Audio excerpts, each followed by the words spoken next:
Hello, everybody, and welcome to the Saaghe Fogwe Podcast.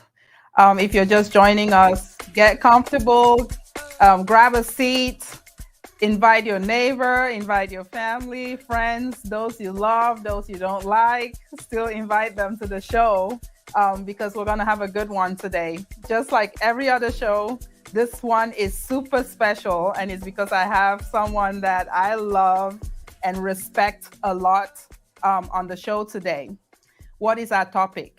Our topic today is turning your passion into purpose. We have a lot of passions. What we do with them makes a difference. You know, you might have that passion, but if you don't turn it into something viable, something that you thrive off of, or you can make the community better with, you can make yourself feel you roll out of bed with a big smile on your face because that passion has turned into a purpose. So that's what we're talking about today. So I have someone really special in the backstage that I'm going to bring up to you. She is a big sister. She's a mother. She's a wife. She's a community leader. The accolades are too many, but you'll get to know her during the show. She's no other person than Mrs. Julie Achu Ndjee. And Sister Julie, welcome.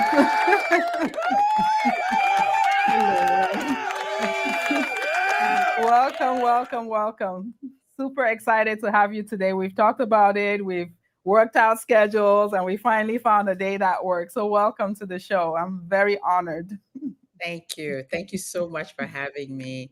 I'm so happy, so proud of you, what you're doing. So, keep it up. Thank you. Thank you so much. To have a big sister, I'm even shaking in my chair. You know, when you're in boarding school, you have those big sisters that when they walk by, you respect them because of the way they carry themselves, the way they were just role models. Sister Julie was one of those that, I looked up to her a lot back in the day, and she'll introduce herself here. So we go way back. We don't talk every day. We're not, connected.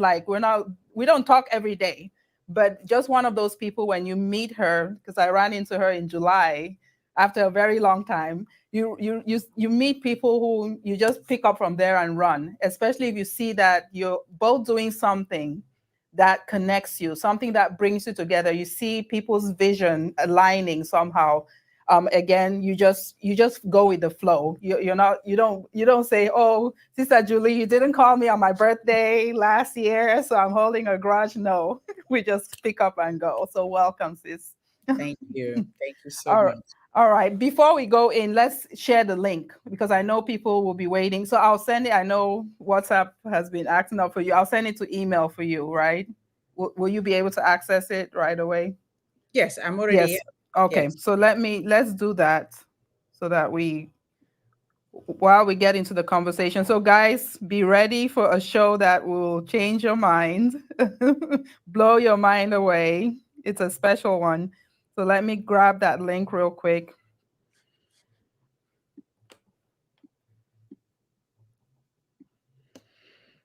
All right. All right. Guys, keep sharing the link if you can. Keep sharing, invite people to join us.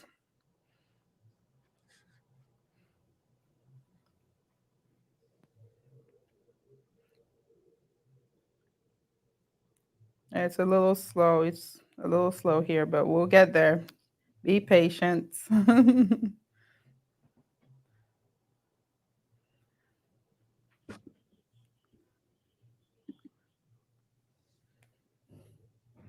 All right.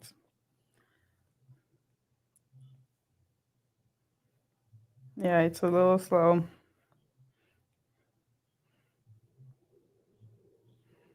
Okay. Sending it your way. I hope everyone had a good day. I did. It was short and sweet today. Hey, mid-December. Yes, Yeah, yes. those Wednesday. are Wednesdays, I look forward to the podcast. So when I'm at work, all I'm thinking about is being in this chair and, talking to great people just like the one we're going to talk to today. So, all right, it's coming your way right now.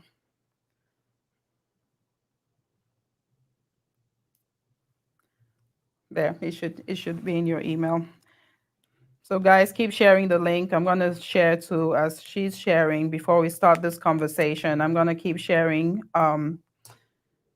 as well.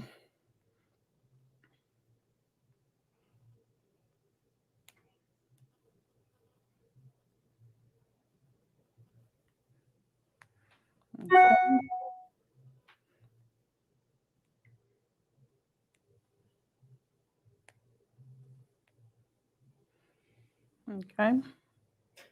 Just a couple more shares and then we're good to go here.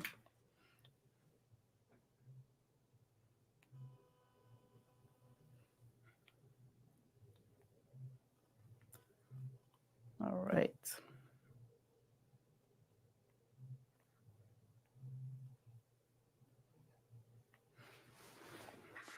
All right. We can get into it. All right, Sister Julie. So tell our audience who you are. They need to know this person who is about to talk about her purpose, because I know once you start talking about that, your eyes will light up. So let's at least get some background, where you come from, family, education, just so we know who this person is. Well, I'm Julie Ndjee, Julie Achu Ndjee. My family name, I'm from the Achu family, married to Albert Ndjee. I'm a Pemexan. For those of you who don't know, I'm a Pemexan graduate of '89, so long time ago. And this whole passion, it started from way back, because in PSS we had a home economics. So sometimes you don't even know when some of those things click, where life takes you. Before I dive into that, I'm married with two kids, two grown girls, Layla and Nellie, and out of college working. So I'm an empty nester, and I have, if you follow me on social media, I have Luke, who's my little mini golden doodle. So Luke goes everywhere with me. You might hear him every once in a while in the background, but he's always around somewhere. So that's a little bit about me. I am a graduate of University of North Carolina, Charlotte. And believe it or not, I did political science in school, not business, but my passion has always been cooking. And I'm always about problem solving. So I'm always, put me in any situation, I'm always looking at how do we make it easier, and how do we make it a solution for others. So no matter what, you can always reinvent yourself if you're passionate about something, whether it's engineering, mathematics. Even if you didn't do it in school, you can always learn it yourself and learn to do it and do it well. It's just about dedicating time to it. So that's a little bit about me, a little bit about my background. And I'm co-founder of Nellie's, which is a meal solutions company. We call ourselves a multicultural meal solutions company. We focus on global cuisine. It's about foods from around the world, including African food, that's the base that we're coming from. How to take our food, make it simple for anybody to be able to make dinner in under 30 minutes. So our threshold is 30 minutes maximum time spent in the kitchen. That's prep time to service time. So, and no more than 3 steps. So our goal is to be able to facilitate working moms today's lives. So you can see some of the things that we've done. We've taken very popular recipes from around the world and made them easy for anybody to make at home. We were the first company to really start looking into this, and it started because of me trying to solve a problem for myself as a working mom with young children at the time. I could not come home every day at 6, 7 p.m. and be up making dinner till 9, 10, homework, and then going to bed every day at midnight and starting that all over. There had to be a solution. And I couldn't figure out why our foods were not represented mainstream. So we focused on mainstream. That was my focus. Why can't you walk into a main grocery store, whether it's Walmart, Giant, Whole Foods, wherever you are, wherever you live, HEB, in the United States, and not find African food? Why don't we have an aisle? Those were the questions that I asked.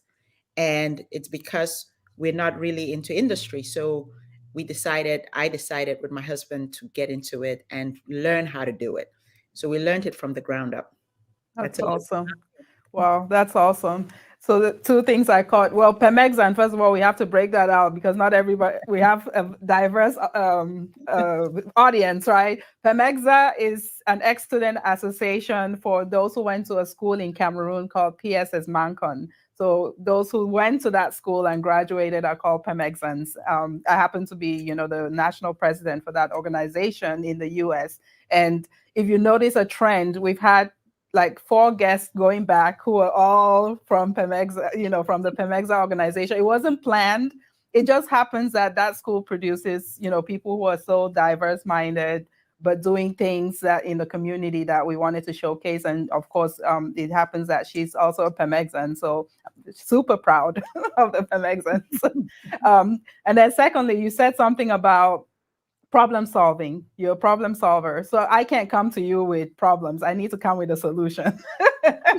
One of those people who you want to solve something. So if you're coming to her, you better come with some idea of how you want to solve that problem. So yes, you already kind of alluded to how you came about that. So just speak more about the inspiration to start Nelly's. Where did the inspiration come from? You've talked about it a little bit, but go a little bit more in depth as to how the company came about. Yes, you co-founded it with your husband, but how did the name come about, and all of that, like the beef. So Nelly is actually a person. Nelly is our daughter. She's our second daughter. She was the picky eater among all of us. You make this, Nelly doesn't want that. You make this, Nelly doesn't. She doesn't eat meat. She doesn't eat that. She doesn't. It's one or the other. So and now that I was working, I remember at the time I had a 2-hour commute each way, going to work and coming home. And I would travel sometimes out of town to do, at the time, IT was just, beginning, and I would do, workflow training with the time they were still building workflow for Oracle. And I would have to travel and do some of that. And I told myself, I'm sure there are many mothers out there like myself who face the same challenges. And how can we fix this? So I started by just making our regular stew. It was literally very simple. Make the stew, freeze it up, and into little sachets, put them in my freezer, come home, make it. But then I said, why can't we make it shelf stable? So I started researching. So it's funny, every lunch at work, instead of me going to lunch, I went to the library. Oh, wow. And I would research how to take a product how to come up with a product, how to take it to market. There wasn't that much information out there. So I started looking for a mentor who had already done it. And I found someone, and they gave me, they didn't have a lot of time, but they gave me some tidbits, which I was able to go back to the library and know what to look for at the time. It's not like today where you have Google, you just Google everything and there it is, all the information is right there. So went about it and found a local lab, and started, doing little samples and sending it to the lab. Now, it failed. Each time we went to the lab, it did not meet the threshold. It did not meet the shelf-stable threshold. But I insisted on not adding preservatives, because when you add preservatives, then that defeats the whole purpose. Mm-hmm. So how do we take something that you don't want to compromise taste and you don't want to compromise health. So how do we make that? And I found out all the little details about it. It's basically learning from the ground up. Chemistry was never my thing in school. I had Mine neither. So I had to learn chemistry. It's funny how I remember we learned the periodic table by singing the periodic table. Mm-hmm. And I found myself reciting the periodic table because I needed to know all those elements that were in there, and I needed to know how they affect food, because I came to find out that you cannot get around it without that chemistry, because it is a formula that you're using, and that formula has to be the same every time. So did a little bit, took me a while, maybe it took me a couple of years to get it, but my husband was very, very instrumental. Every time he would push me to make the next batch so he can drop it off at the lab on his way to work. And that was that. One day he came home and he said, "Dun, it made it. We have a good shelf life. I hope you locked that recipe down." I said, "Yes, we do." We now had to find what is called a co-packer, which is a contract manufacturer, somebody who can make that product for you, because you just can't make it in your kitchen. So we went through the whole process, found someone, a company that could do it.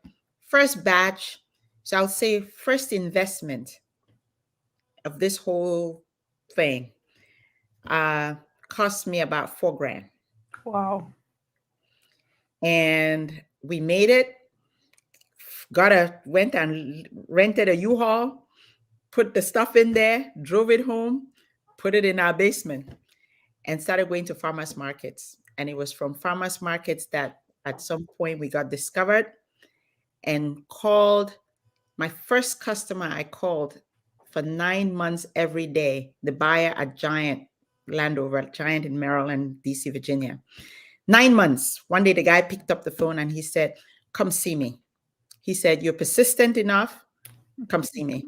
Wow. And so we saw him, and then he put it in a few stores, and the rest is history. Next thing I knew, we're in Whole Foods and a few other places. And then, that's basically a little bit about how it all started. Wow. Wow. Talk about persistency. And I mean, it sounds now like a beautiful story with all, I mean, you went through hurdles, you went through challenges. Yeah. You've talked about some of them. Speak to people who are thinking about stepping outside the box and who are so scared of doing that they want to quit before they even start. Speak to people like that, because you've pointed out some of the hurdles, but putting that together as a package and putting it together with your persistency, your consistency, and your belief in what you are doing. Speak to those people who are out there who want to do something, but they're afraid to do it. If you believe, can you hear me? Yes. Oh, I'm sorry. My screen went off for a second. Yeah, we can see you and hear you. Oh, Yeah. what happened here? My screen just went off. Just give me 1 second here. I'm not sure what happened. I don't see you. Yeah. Can you hear me though? I can hear you very. We can see you and we can hear you. Okay. Yeah. Yeah. So I was. Oh, there you are. Speaking to people who want to step out of their comfort zone is what I'm calling. Yes. What I would say is, if you really believe in it, there has to be an underlying reason. It cannot be a me too. It cannot be a me too, because you go through highs and lows. Highs are really high, lows are very low, can be very low, but you also need to believe in it, because remember, you are your own salesperson. So you are selling something that you believe in. And what's that purpose for that thing and why? What is that why that you're doing it? You need to understand why you're doing it. You cannot be doing it. I don't believe that if you're doing it just for money, when you hit those lows, you'll give it up.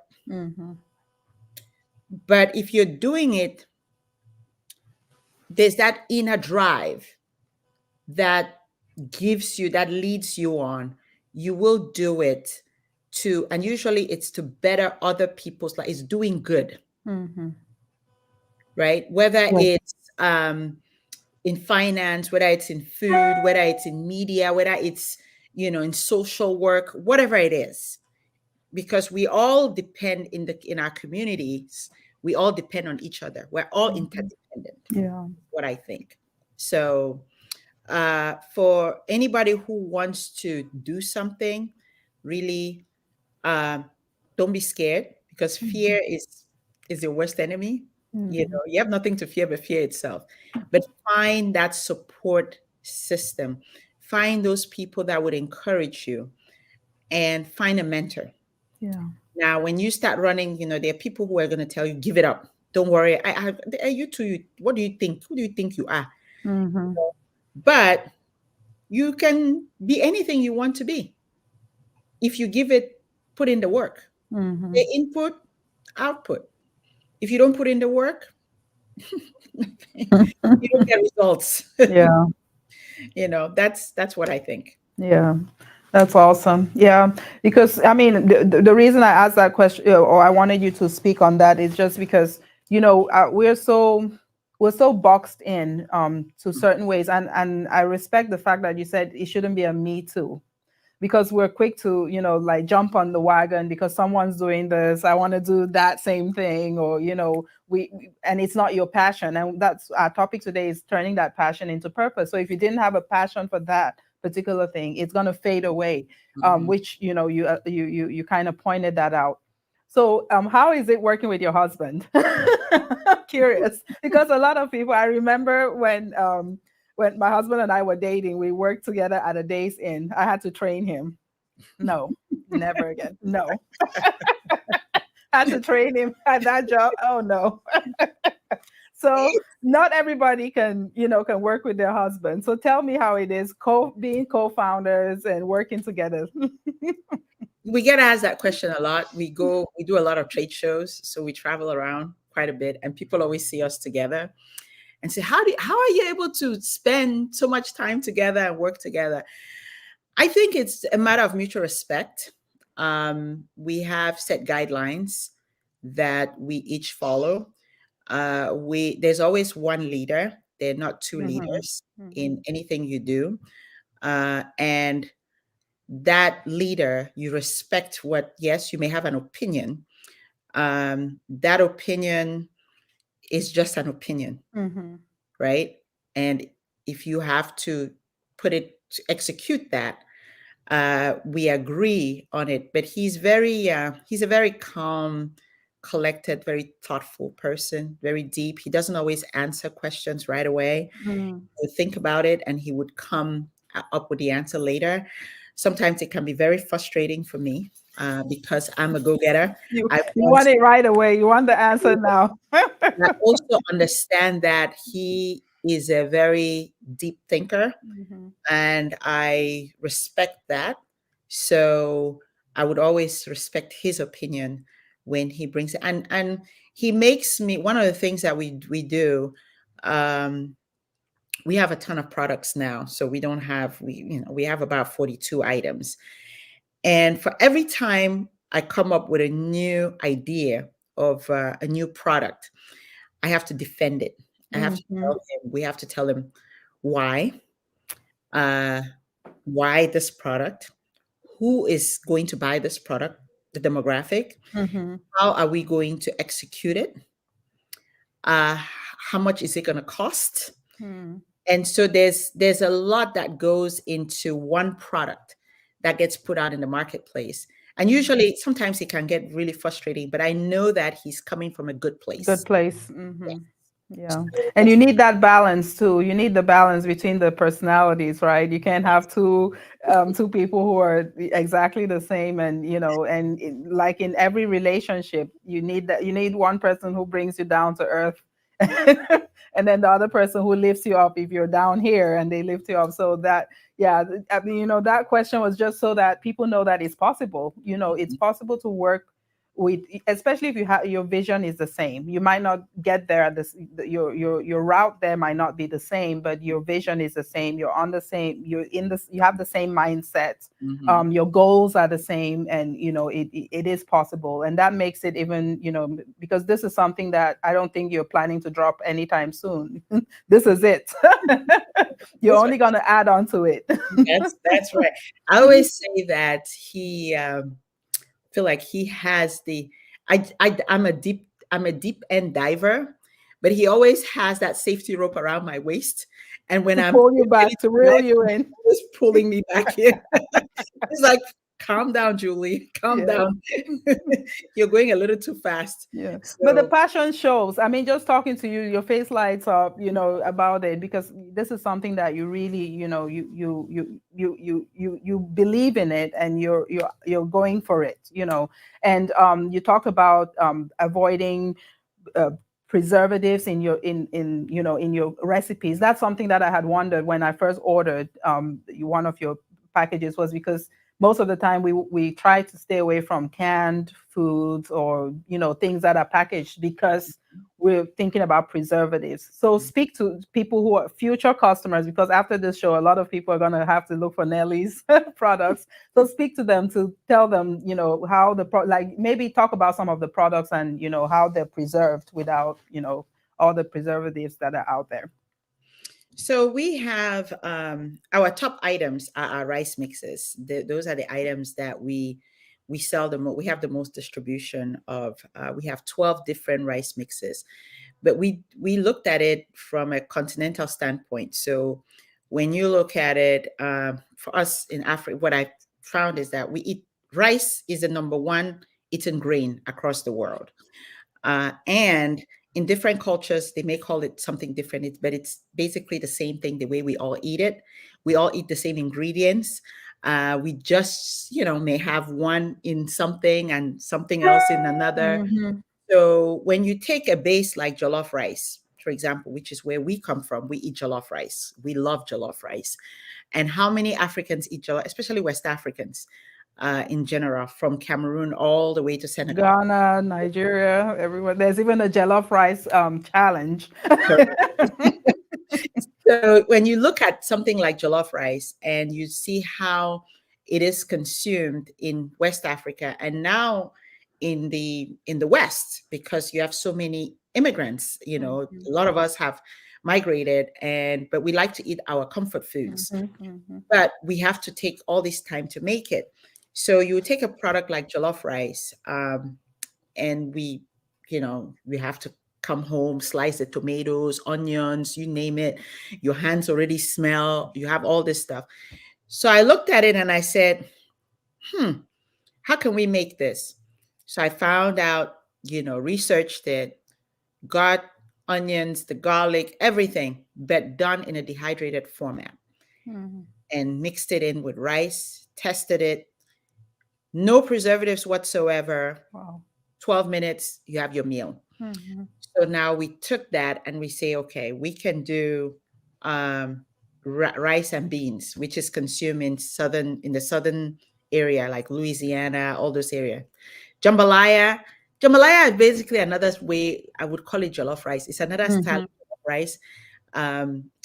It's just, Louisiana, they call it jambalaya. But it's actually my favorite product that we have, because you can do so much with it. This one. Now we have Latin cuisine. We have yellow rice. You have paella, which is a Spanish rice. Spanish rice is also another version of jollof rice. You have kimchi. Kimchi is Korean. The only difference between kimchi and jollof rice is that it has cabbage in it.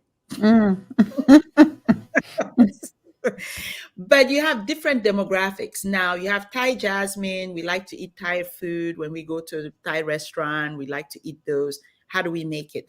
So all these things, those are the things that we do, but anybody can make it at home. So, without, having to go out to eat, you don't have to be an amazing chef. You add water, you have a nice meal. Now, we also did something different. We have a line of sauces that we make. So we have like coconut sauce, We have spicy marinara, which is basically, it is our stew. Mm. This product is basically our stew. But what is marinara? It's the Italian version of stew, right? Now, someone will say, why do you call it marinara? Just because it has greater appeal when it comes to mainstream. So if I call it a stew means something different to the Different for American. different people, yes. But if you want to have our stew, this right here, I put it right over my rice. You get your rice, your white rice, you cook it, you put that over it. Or you can just saute your meat, put this in there, and you have your stew ready. So it goes back to that 3 steps under 15 minutes. Mm-hmm.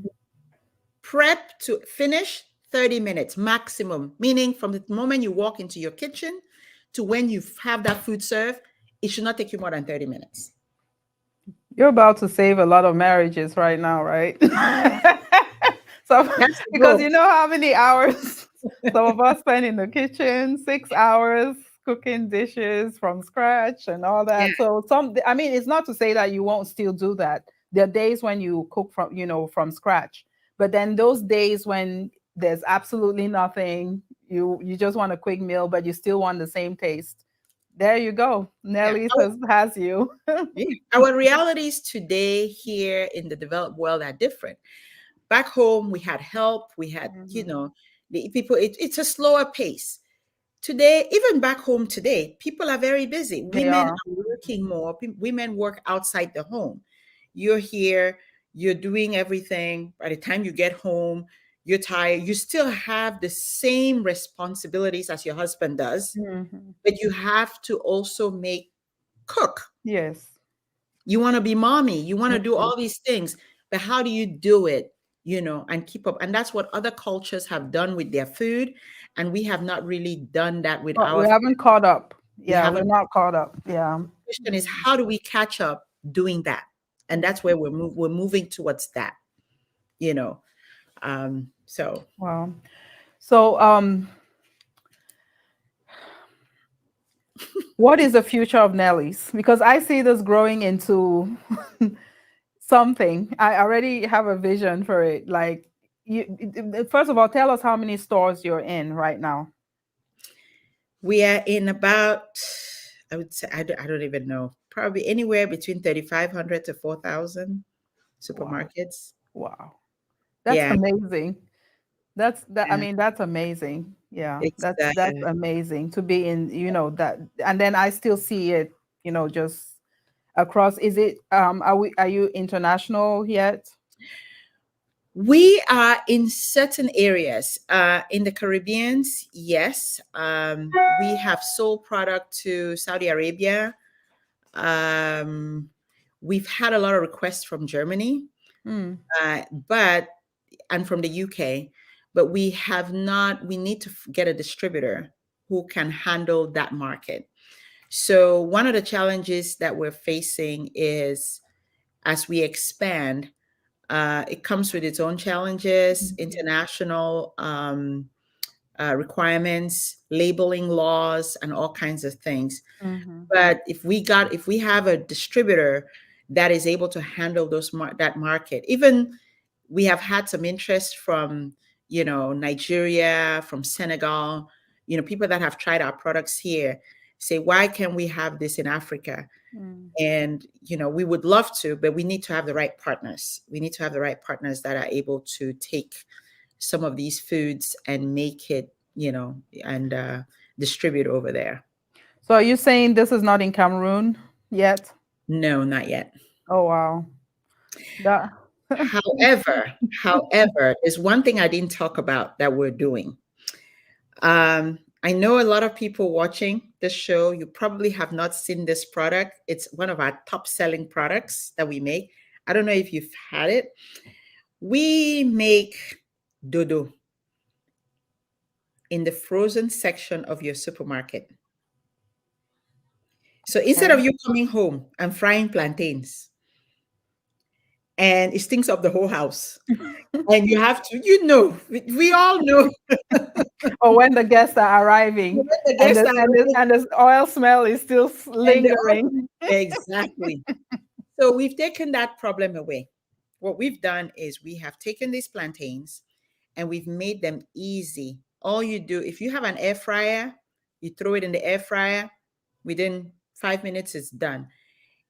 It's in every Whole Foods, east of the Mississippi, because we don't have it in Whole Foods on the West Coast. Mm-hmm. And we have them in the DMV area, in every giant. Mm-hmm. Yeah, they have them there. We have struggled with supply just because there isn't enough supply. So we're actually working on securing supply coming out of Africa.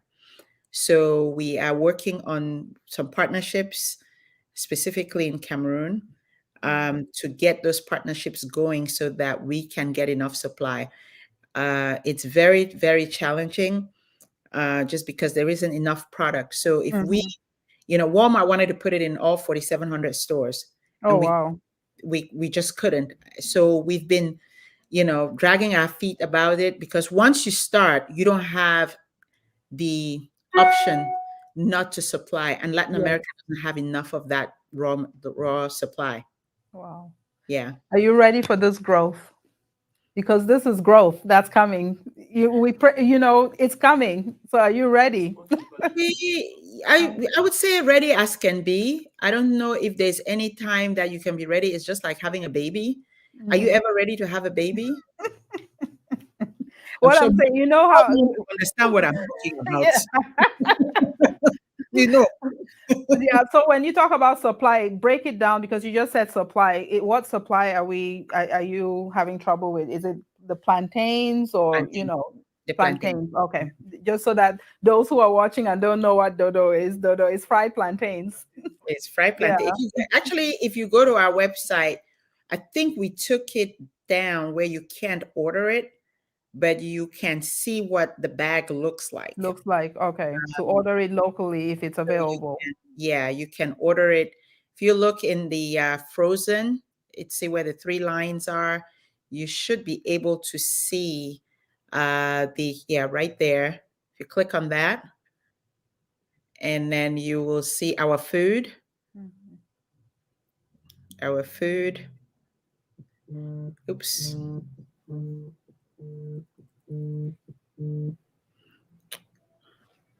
Do you see our food? On the left. On the left-hand side, you should see the plantain. You see it? Yeah, the plantains, right? The sweet plantains. Sweet plantains, yeah. So if you see, we also have cassava, and we have made cassava into French fries, and we have made plantains into plantain balls. We call them plantain bites. So little things that we can use back in Cameroon to create, to create also jobs for our own people. That's the direction we're going. So we need the supply. Is where we're going with this. Yeah. And just one texture of dodo, right? Because some people like they're half ripe, half. So for now, it's just one texture. For now, it's just one. One texture. I'm already making a request. This is going into the feedback box. Please do. Yes, we have Malo Mansfield and your Masalo watching. We shout out to you, and then you're small. Julian Dofo is watching. So shout out to your small. She says, "My big, that's my big." Hello. Juliet, I'm not claiming your big. I'm borrowing her for a day. Hi, Juliet. Yeah. We've talked about your products. We've talked about the growth. I mean, I just see this going in so many different directions. How can the community help with this vision? How can we help? There's so much. Support the brand. Tell your friends about it. We're looking to come back to the community for expansion. we have held on to it because we want it to be something owned by us. We've had offers to get bought out, and, Mhm. and no. We believe that as Africans, we have so much to offer. This is just the beginning Mhm. of our journey, Mhm. and this more people need to know about it and um, support this initiative. Mhm. And back home, we are looking to we have created a what do they call it? My husband is working on it. Um, what did I call it again? I forget what he calls it. Where groups of women come together. Mhm. Like Um, a co-op. yes, a co-op. A co-op. Yes, Mhm. the cooperatives. So Yes. they've created Mhm. cooperatives, and we're working with someone who is already on the ground. He's setting all of that up. We need to build a plant back home, Mhm. and Mhm. that plant, there's a lot of support from the corporations here that we already work with to buy the product. Walmart has been on us for the last few years to expand that product. Wow. Just don't have enough. We don't have the supply. Yeah. And unfortunately, when it comes to industry, we are not there yet. So it's very important for us to industrialize. And that is just the beginning, because Mhm. this creates other industries within the industries. Yeah. That makes Mhm. sense. Yeah. We have seen, after traveling throughout, Latin America, Southeast Asia, and seeing what they've done and how they've been doing it, it's something that we can also do. Mhm. Mhm. I believe in it. That's where that passion comes from, to hold on to it and train our young people so Mhm. that they can also believe they can go into it. I'm willing to be a mentor to other Yeah. women that want to do it. If there are any women in the diaspora that have a recipe, they want to make something happen, we own a plant. If you're willing to drive up to central Pennsylvania, come, you can use our facility for a small fee. This is just for cost, because you need to be able to make your product. Will help you through that process. But we need industries. We Mhm. need our foods to be done to standards Mhm. so that we can actually develop aisles. I was approached by a few grocery stores to create our own aisles in the supermarket. The problem I had was identifying items that are really, say, for example, if you take something like Gary, Mhm. right? How do we package? We need to package it up to standard. We need to do all these things. There's so much opportunity with it. Educate, right? Other communities on how to consume our products. So it is an investment. So Mhm. there's so much that we can do with our food.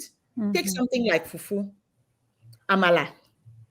The what do these people call it? The Ivorians call, what do they call their own cassava? It looks like a gari.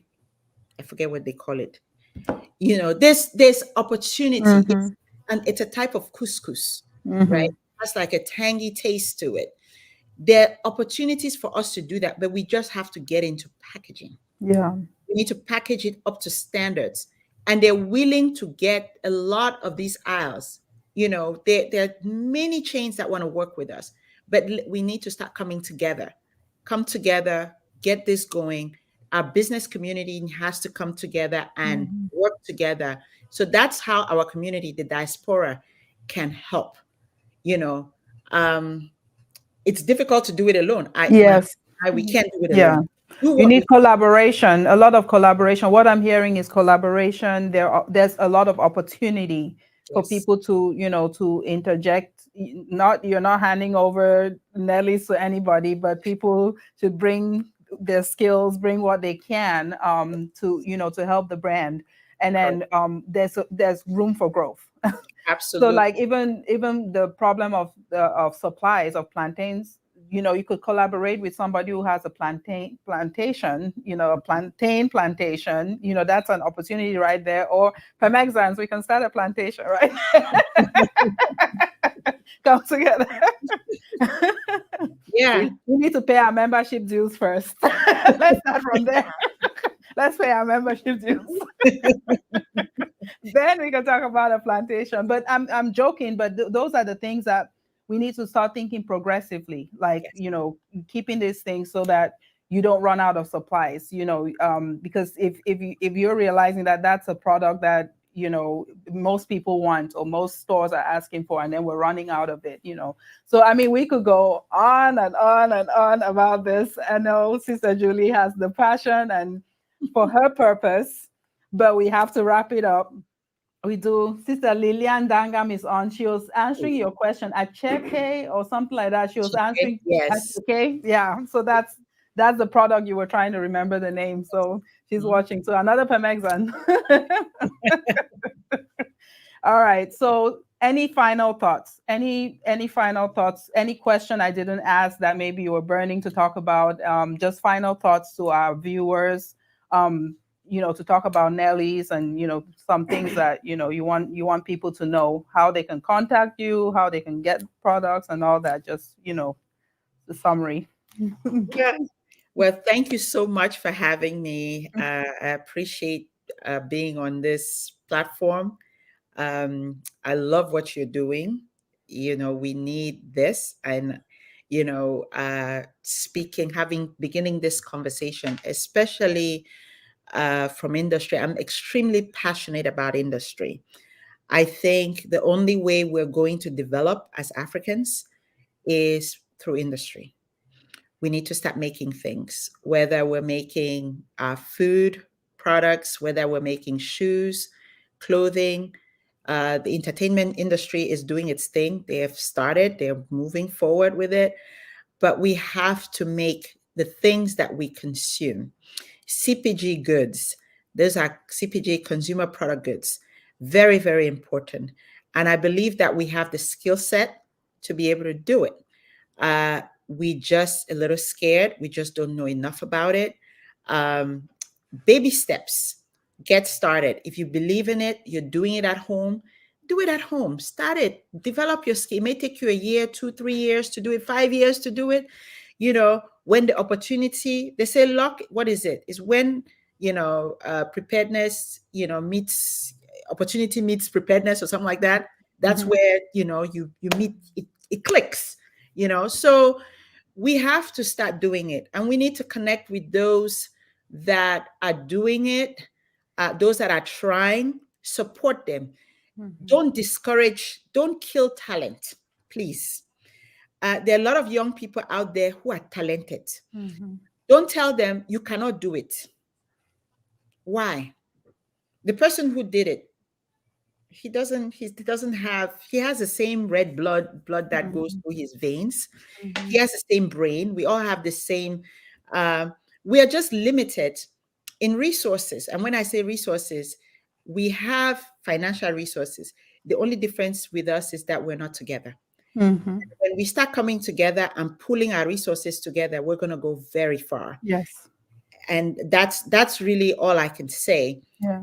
And when it comes to this, I'm extremely passionate about it. And I think that there's a lot of opportunity for us here in the diaspora and on our continent.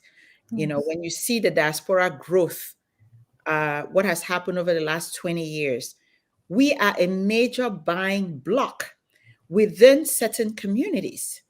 Why are we consuming and not producing what we are consuming? It doesn't matter. The more money we have in our community, the better off we all are. We should not be worried that this person is going to be a millionaire and I'm not. So what?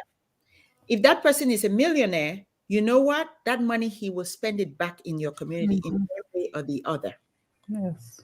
And that's how other communities are doing it. So all I can say is please encourage each other, support each other in whatever they want to do. Support your children, support your wives, support your husbands, support your sisters, brothers in what they do.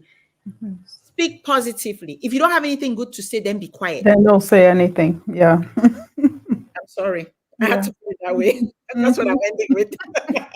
The strict Parmesan side came out. Thank you so much. I mean, she said it all. You can't be the one, the one successful person. You want to make sure you're mentoring other people. She did offer mentorship.